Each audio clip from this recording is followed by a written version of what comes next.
I'd like to do a major shift in gears on this channel because, for the past, I guess month or two, I've done absolutely nothing but talking about the Wu flu every day. And while that is still the driving factor behind a lot of news, there is other things going on that I haven't had time to get to.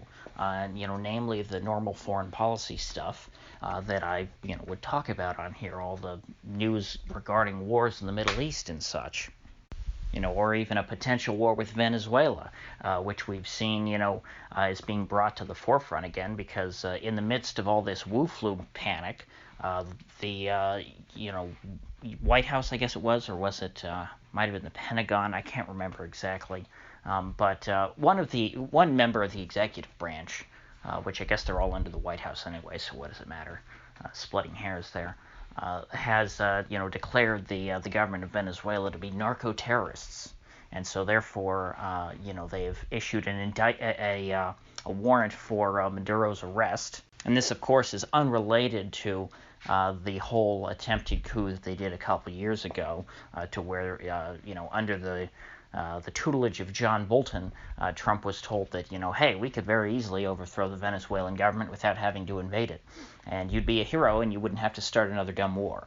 And so what Bolton did was he got Trump to endorse this Obama-type character, this Guaido guy, who declared himself the president of Venezuela. And that went absolutely nowhere because, of course, the military, did not support him. So if you just, declare yourself a coup leader without any collaborators, you can't very well stage your coup. And so that all went up in smoke, and John Bolton, thankfully, was, shown the door. But that that certainly wasn't the end of all this obsession with Venezuela. There were plenty more people in the American government other than John Bolton who, for some reason, fixate on this, poor, backward petro-state. And so now they'll be sending some ships down there to, I guess, intimidate them or do some kind of blockade. It all actually sounds very similar to what was going on with Manuel Noriega back in the late 80s, early 90s. I can't remember exactly what year. It might have been 89 or 91, something like that. I think it was the first Bush administration is when Noriega was taken out, and they did the same thing with him. They issued a warrant for his arrest and said, hey, you're a drug kingpin, so we can arrest you. And that was so the invasion of Panama was a police action. And so people don't even really consider it a war. Most, 90% of Americans don't even know what happened, I'm sure. But it's actually interesting. There was a bit of a, this was foreshadowed, I should say. I was stumbling over my words there for a second. Last year by Senator Marco Rubio of Florida, who, of course, Rubio, being from Miami, which, again, I don't know how that connects him to Venezuela, but he has, again, this weird obsession with Venezuela. And I believe he tweeted at some member of the Venezuelan government just a picture of, Manuel Noriega's mugshot. And so that was supposed to send the message that, hey, we're coming to get you. But then lo and behold, here over a year later, we see them, charge Maduro just like they did Noriega. So does that mean that the U.S. is planning to stage some kind of police action invasion of Venezuela to arrest Maduro and overthrow his government? It doesn't look like it. Because the situation in Panama was quite different because, the U.S. already had a troop presence there because people forget that Manuel Noriega, up until the point that they issued a warrant for his arrest, was a U.S. asset. Because the whole drug trade was, had to go back to Iran-Contra and stuff like that. And so he was a buddy of the U.S.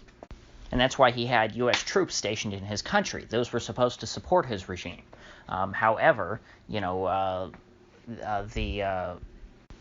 Lord giveth and the Lord taketh. And in this case, the Lord of Washington decided that Noriega was no longer their guy.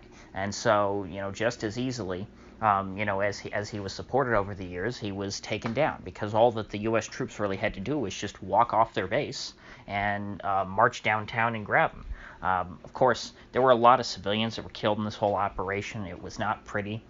It's not something to be proud of, which is why I'm sure that most people in the U.S. government don't brag about it, I guess, unless you're, especially crass like Marco Rubio. Now, anyway, with all this going on, though, I do not think that an invasion of Venezuela is likely or makes sense because there's just, the reason why you would invade Venezuela is for a PR victory. There's no real strategic reasons. I mean, there's oil there, but oil's really cheap right now, so we don't need to invade Venezuela to take their oil or anything like that. There's no reason to invade there, so I don't think the U.S. is going to do that.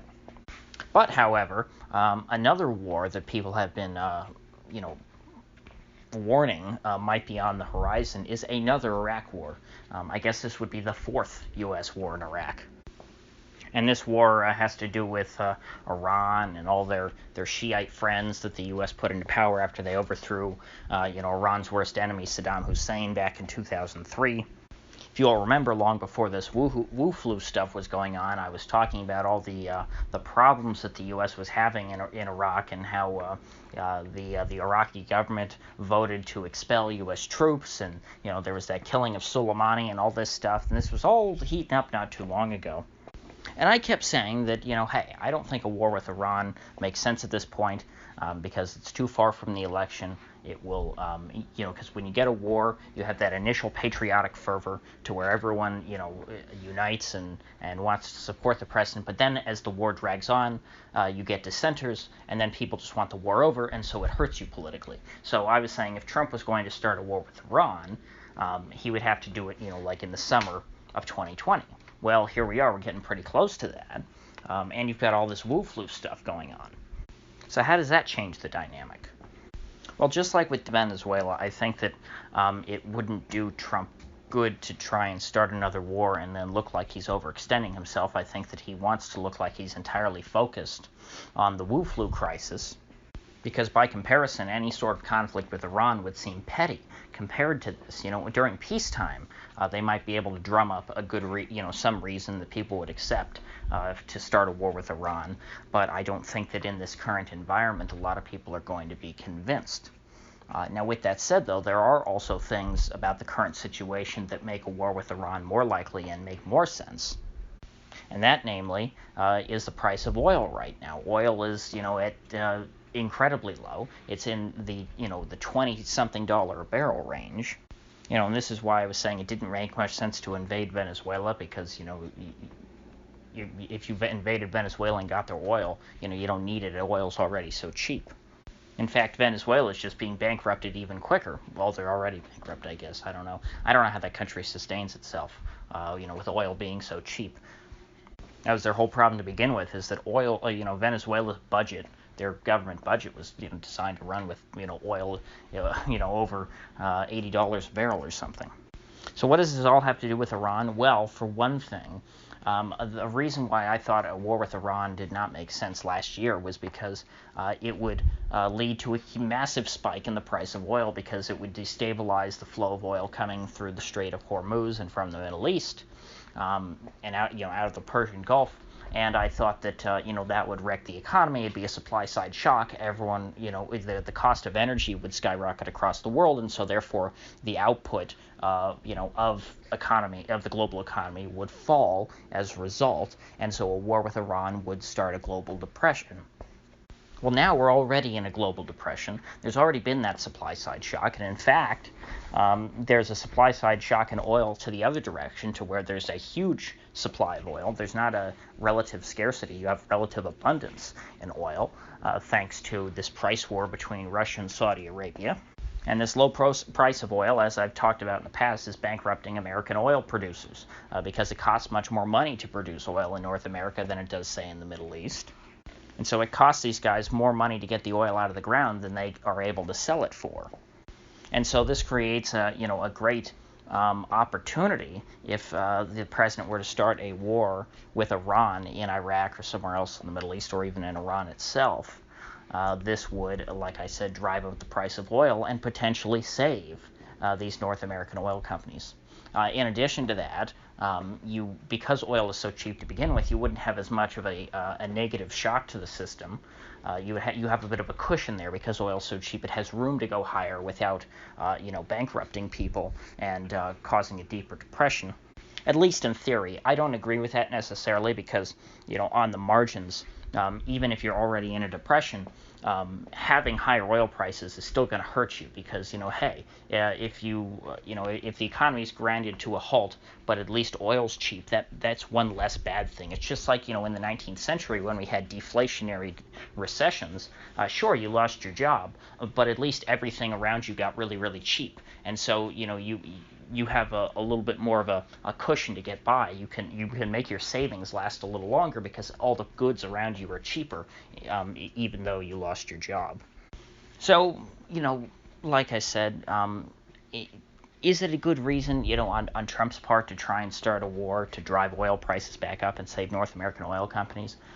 Well, if this were a financial crisis that were being triggered only by that, which, by the way, it was kind of triggering that when this all got started, if you don't remember, right around the time that the Wu flu stuff started to affect the stock market, the price of oil was affecting the stock market because people realized that all these heavily levered North American oil companies were going to go bankrupt because they couldn't, they could no longer turn a profit with oil being so cheap, and that would make all their bonds go bust, and then, we have a very complex financial system where everything's interconnected, and then things were going to start blowing up everywhere. And so if that's all we were dealing with, I would think that a war with Iran would be quite logical. Not good. I don't think it'd be good. Obviously I'm very anti-war. But from an elite Wall Street, Washington perspective, I could see why they would want to start a war with Iran, because it would help arrest the financial crisis. But, like I said, with everything that's going on, it wouldn't do enough good. It would just, I think that it would be a PR disaster.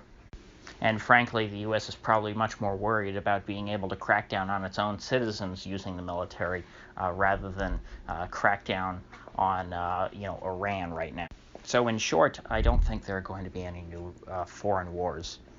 With that said, if you get anything of value out of this video, I'd appreciate you clicking that like button and sharing this video. And if you haven't already, please do subscribe because I do upload every day and I'd hate to have you miss one. So I'll see you folks back here tomorrow.